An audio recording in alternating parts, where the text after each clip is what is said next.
uyingga o'tsin deydigan. Shunaqa eshitganmisizlar shuni? Bu qarg'ash, uy yonib ketganlarni ko'rganmisizlar? Yonib ham ketadi.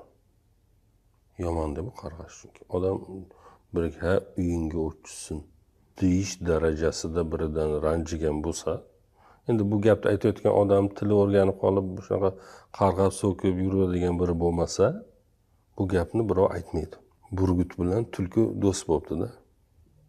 Bir-birini qo'llab, quvvatlab, bir-biriga yordam berishga va'da qilibdi. Va debdiki, bir joyda yashaylik deb kelishibdi. Bir-birimizga yordam berib turamiz deb o'rmonda bitta katta daraxtni tanlashibdi. U daraxtning tepasida burgut in quribdi. U daraxtning pastida tulki o'ziga qo'llab uy quribdi. Inoq yashab yurishgan ekan. Burgut bolalarini u yerda tuxumdan ochib bolalari katta bo'lyapti. Tulkining ham bolalari bor. Va kunlardan bir kuni qahatchilik boshlanib qopti.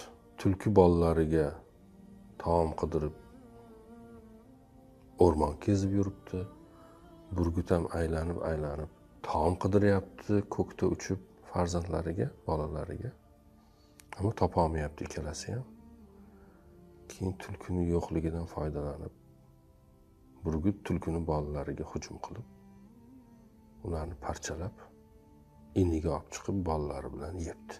Tulki qaytib kelsa, bolalar yo'q. Aniq bo'libdiki, uni burgut